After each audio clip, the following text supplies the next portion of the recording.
a life that was filled with immense cruelty. Perhaps there was mental illness or oppression or futility, frustration, maybe even time in jail. These are a series of up to 47 paintings in the Recapitulation series. They were painted in Vernon by a woman artist named Catani. On this episode of Pioneers in Places, the curator of the Vernon Museum, Ron Candy, tells us the story of the Catani family and why these images might have been created.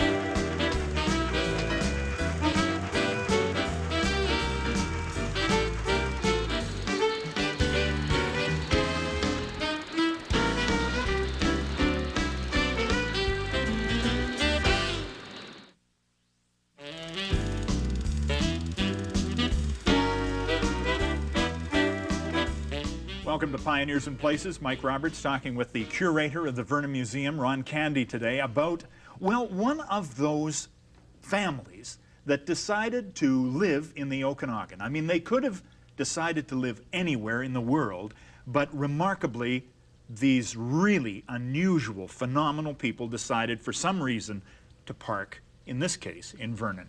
What family are we talking about? We're talking about the Catani family. Leone Catani, who, the head of the family. I mean, the story really starts back in 1869 when Leone was born in Rome, Italy. Born into wealth. The Catani family can be traced back 10 centuries. Politically influenced, an incredible family in Italy.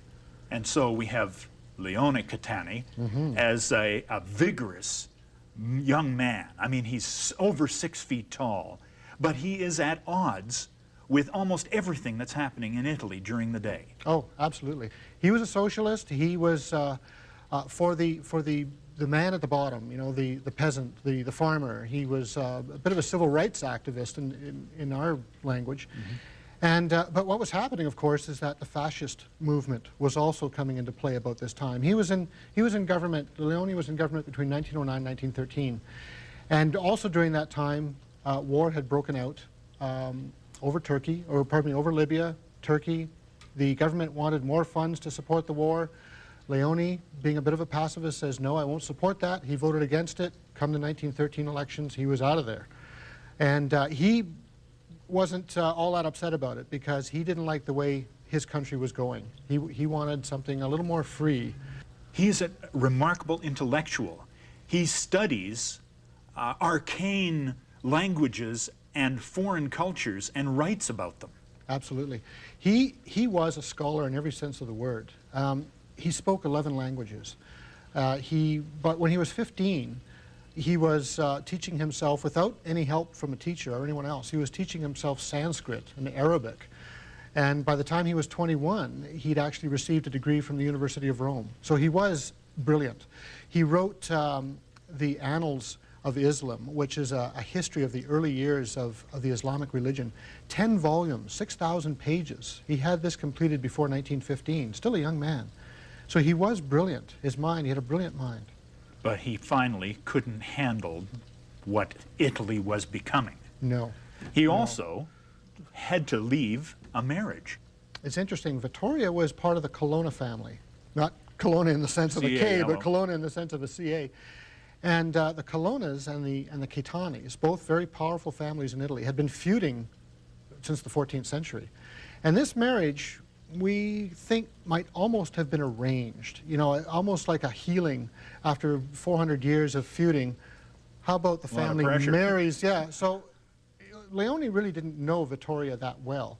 And the marriage, it turned sour, of course. And in 1917, a daughter was born to him by another lady, Ophelia. Now, we're not sure exactly when he met Ophelia, but we know they had a daughter together in 1917, and he was still married to Vittoria at the time. And this is? Not a good thing. Sveva Catani, born in Italy, out of wedlock. Yes. Here's this Catholic, at odds with the church, intellectual, at odds with his country. What does he do? He leaves for Canada. How does he pick Vernon? How does a person, when he's got the entire Commonwealth to deal with, how does he pick Vernon? He's advised by a lot of his English family members, compatriots and so on, that moving to Canada, British Columbia in particular, would be a good thing. And in fact, the Okanagan Valley might be the place you want to go, because at the time, the government was encouraging people to immigrate to this area. And so Leone, according to Sveva's recollections, Leone literally threw open a map, thrust his finger down, it hit Vernon, and he said, okay, we'll start there. And over they came in 1921. What a find for Vernon, because he's coming here with immense wealth. Incredible wealth. I mean, again, a family that owns villas, castles, tracts of land extending 50 miles south of Rome, incredible wealth. And he comes here. Now, it's interesting, in 1917, when when Sveva was born, his father also passed away the same year, and he inherited the title Duke of Sermoneta and the title Prince of Tiano. So he was coming over here a duke, in effect, with all his money.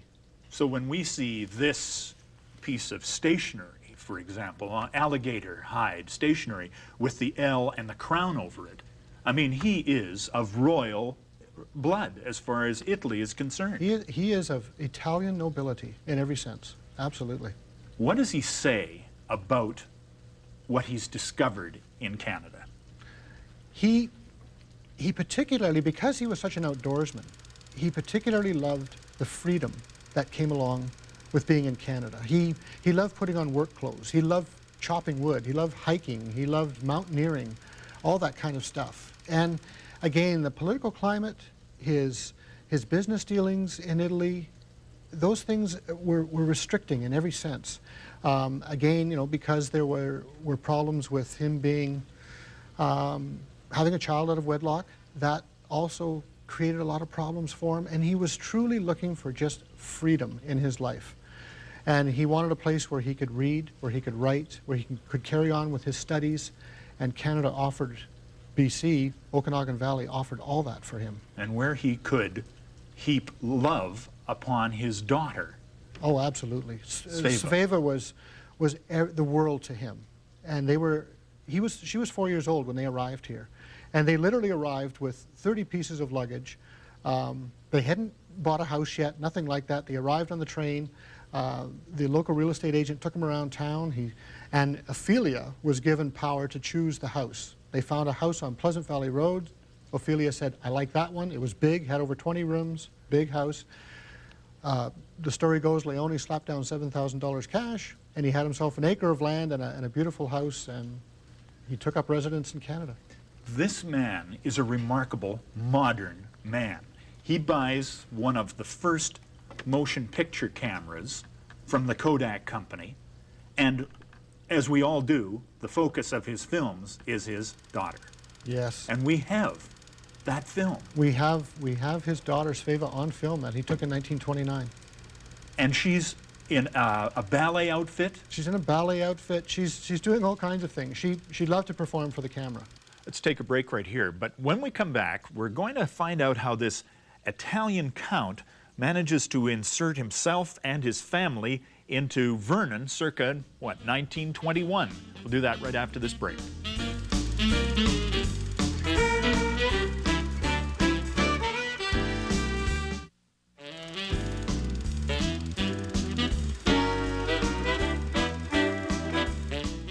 Welcome back to Pioneers and Places. Mike Roberts talking with Ron Candy of the Vernon Museum about Leone Catani. He is the Duke of Sermoneta. He's living on Pleasant Valley Road in Vernon. What kind of an effect does he have on the community? How do they view him? Well, we're not sure exactly. We haven't done enough research to really get an idea what the community was thinking, although they must have been impressed to some degree. I mean, here's an Italian count, suddenly living in Vernon in 1921. I mean, it's not like Vernon was heavily populated at the time. So he must have cut quite a figure, apart from the fact that he was 6'3", 6'4". So he was a tall, imposing man. He wore magnificent clothes. Whenever they traveled, it was always to the nines. They never left with fewer than 30 pieces of luggage whenever they left town or arrived in town. And he did spend a lot of time in the Coldstream. We know that he visited a lot of the English people who were over there. We know the Coldstream area had a large English settlement, and he had an affection for the English people because of his mother. So we know that they were socializing. Ophelia, on the other hand, she didn't command the English language all that well. She spoke French and Italian, but we're not sure how good her English was. So, but we know Leone, he was out there. He was doing errands downtown, and he had his woodlot and his orchard out in the BX, and he was chopping wood and picking fruit and getting involved. He was in his work clothes. Whenever he was in town, he was in his work clothes. We have a lot of pictures of him chopping wood with his work clothes and his shirt off. And every so often, Ophelia would arrive and sit on some logs to just have her picture taken in the environment. Yeah, there's one story where Ophelia shows up, and dressed to the nines, and to watch, I'm assuming by invitation of Leone, to come watch him chop a tree down. And he sits her on a log, and he proceeds to hack down a tree. The tree comes down, not quite where he'd hoped it would, hit the log she was sitting on, sent Ophelia a few feet in the air, and the story goes she didn't visit the woodlot too often after that. And he's with Sveva all the time. I mean, look at the two of them. Him so tall, and she, a very tall girl as well. That's right. In fact, when they arrived in 21, I mean, Sveva was only 4 years old, but she was so tall, they tried to enroll her in St. Michael's School. And she was so tall, they just assumed, the people at the school assumed that she must have been about 9 years old. It wasn't until a little while later they realized she was only 4, and they had to send her home because she wasn't old enough. And it was at that point that she was taught by governesses who came in and taught her all her elementary school years. Now, look at some of the items on the table in front of me here. I mean, fashion. I mean, here is a man who wanted to be a gentleman farmer, but was in constant fashion. Yeah. Silk socks with the Catani emblem right on them. Yeah. Watch fobs that were made for him. Cufflinks with Latin inscriptions on them as part of a trip he made to where? Yeah, that was a trip he made in 1899 to India. And he had picked up these cufflinks, and the trip is recorded on one side, the year he was there. Tortoise-shell sunglasses made by Deposé from France, and the leather case that they come in. What's this? It's hard to believe what those are. These are actual cigarettes. Turkish cigarettes from probably the late 1920s, early 1930s, never been opened. Where do you find these kind of artifacts? They were all, when Leone passed away, his stuff was virtually kept in the basement, untouched, for years on end. The family never tossed out anything. They kept everything of his, especially Sveva, his daughter, kept it all. From this world where her world was her oyster, where she could access anything she wanted, with the death of her father, everything changed. We're going to talk about that right after this break.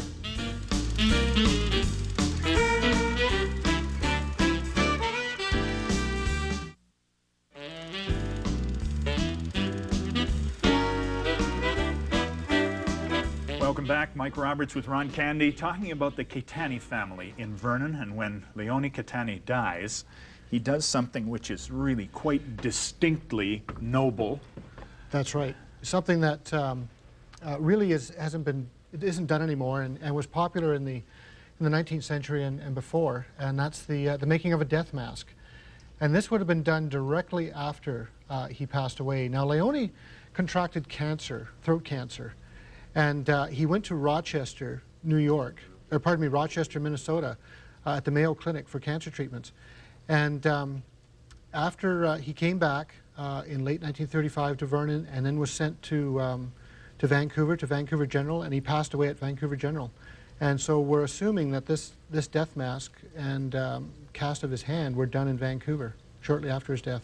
The purpose would be to make a bronze bust later? That was one of the reasons, would be to make a bronze bust at a later date. And as I say, that's one of the reasons it really isn't done anymore, because a few people make busts like they used to. And how rare is this artifact? It's a rare item. I mean, there's no doubt about it. I mean, it's a three-dimensional artifact of of Leone. It's, I mean, up to this point, we have nothing but just two-dimensional film images. And to have a three-dimensional image of him is amazing. It's incredible. I suggested just in the last break that Sveva Catani goes from the world is her oyster to seclusion. That's right. For how long? From 1935 till when? Till 1960, till Ophelia dies. For 25 years, she's in virtual seclusion. And what happens, of course, when Leone passed away, Ophelia was only 39, Sveva was 18. They were still young. And Ophelia just went into deep depression. Her life had totally changed, as did Sveva's. And Ophelia put them all, including Miss Jewel, their family servant, into isolation. She wasn't allowed to paint. She wasn't allowed to write. All she could do was read. Just how well read she was is evidenced by this little note she wrote to a guy in Princeton, New Jersey. Yeah, in 1948. Now, bear in mind, I mean, all she could do was read. So she was reading all manner of things. And her father had a scientific mind, so did she. So she was reading about theory of relativity, Einstein's work. And what does she do? After she understands it, she writes him a letter. Dear Dr. Einstein, in having the utter presumption of writing to beg you to answer a question relating to a great theory of relativity, My dear Miss Brown, the decisive part in the matter is, as you understand quite clearly, that time and simultaneity... This letter's written to Miss Charmian Brown. One of her pseudonyms. As I said, she wasn't allowed to write. Her mother discouraged her writing, so she would often write as a pseudonym. So as Charmian Brown, she writes to Albert Einstein, asking him about a little thing she found contradictory about the theory of relativity. Well, I think she was just making sure he had all his T's crossed, you know, and he writes back, and what's curious is he indicates in the first paragraph that she obviously understands the theory. Now, that in itself is remarkable. So she was restricted to the house for a few years and to the yard for 16 years, no further than the yard for 16 years, up until 1960 when Ophelia finally passed away. So in 1960, Sveva suddenly begins her life. She's how old, 42, 43 years old? She's in her early 40s. And Ophelia, when she passed away, left Sveva nothing. Everything she had, what was left of her money from Leone, what was left of her own fortune, she still owned property in Italy, she left all to the Catholic Church. And Sveva was left with nothing but the house. The house was actually in her name. Leone had left it to her. So here she was, she didn't have high school education, she had been isolated for 25 years, her mother passed away, her father was gone, there was just her and Miss Jewel, no money, and she hadn't been out for What does she do? She gets a teaching job at a school, at a Catholic school in Vernon, and they hire her because she is so well read. She can teach French, art, social studies, she can do these things. So they teach her regardless of the fact that she doesn't have a teaching degree. Yeah. And she works at the Catholic school, St. James Catholic School, for about five and a half years. And at that point, she wants to get a teaching certificate. She wants to go back to school, finish her education, get a teaching certificate, and teach at a higher grade. Because, of course, without a teaching certificate, she was making very low wages. Yeah. She goes off to the University of Victoria. Imagine, off to the University of Victoria to get a teaching degree. She has a very difficult time completing her high school math. So they suggest, just forget it. So she does 1 year and gets, actually she does 4 months and is credited for 1 year university. She then carries on for another 2 years at UVic. And while she's down there, a fellow down there, John Kaywood, encourages her to paint again, something she hadn't done since she was a child, and something she always wanted to do. So she starts painting, and that's a very important part in her life. These paintings, which we're seeing now, are part of, I don't know, she must be venting her soul with these paintings. They are, some of them are morbid, are frightening, are dangerous. What do these paintings represent? They're an incredible series of paintings that she started around 1978. She had been thinking about them for a few years earlier, during the 70s. She did, as I say, eventually come back to Vernon and teach high school out in Lumbee at Charles Bloom Secondary. And while she's there at the high school, she starts painting. She's doing it early in the morning for a couple of hours. She comes home from work. She paints into the wee hours of the night. And 11 years later, she comes up with this series called Recapitulation, which consists of 47 to 55 paintings. And they are virtually her life. Her father is very influential in the paintings. She often refers to them as paintings that represent her journey through hell, purgatory, and heaven. They're taken after Dante and Dante's work. And they are, as you say, a very compelling story of the turmoil that must have been going on in her mind. And it is a form of therapy, I suppose, because she is literally just letting go of all the stuff that has been pent up in her head. Now, these are watercolors. I They're can hardly watercolors. believe they're watercolors. They're so hard-edged. Hard to believe they're watercolors. She developed what's called a dry brush technique, and people who watched her paint said that she would spend hours with a dry brush, literally picking, dotting individual little lines. Took her hours and hours, thousands of brush strokes to create this effect, which is almost luminescent. And when you look at them, when you first look at them, you think that they're acrylics, anything but watercolor. Yeah. They're amazing. And some of them are 8 feet high. Where Huge. are all these 55 or 47 paintings today? They're in Edmonton with the Alberta Foundation for the Arts. They're the ones who Sveva left them with.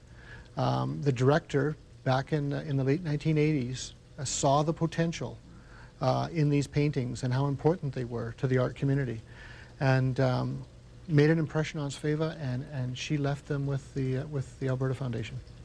The Catani property in Vernon is a gift from her to the city of Vernon. She gave the property and the house to the city of Vernon, and with the understanding that it would be used by the Vernon Art Gallery as a cultural center, a place where people could come and paint, teach painting, have exhibitions, that kind of thing, outdoor exhibitions, and it is fulfilling some of that purpose. The Midsummer Eve of the Arts Midsummer is held Eve there. of the Arts is held there every year, and it's the grounds are beautiful. When Leone was still alive, the grounds were just immaculate with gravel pathways and just beautiful plantings, and it was a gorgeous piece of property, and still is. Just another of the remarkable families that came to populate the Okanagan. What a mysterious mix it all is, and that's the Catani family in Vernon. It's not over yet, is it? It's not over yet. There's still a lot more to learn about Sveva, a lot more to learn about Leone. And no, the story doesn't end here. Thank you very much, Ron Candy. Thank you. Ron Candy is the curator of the Vernon Museum, and the story today has been the remarkable Catani family in Vernon. We'll see you again next time on Pioneers and Places.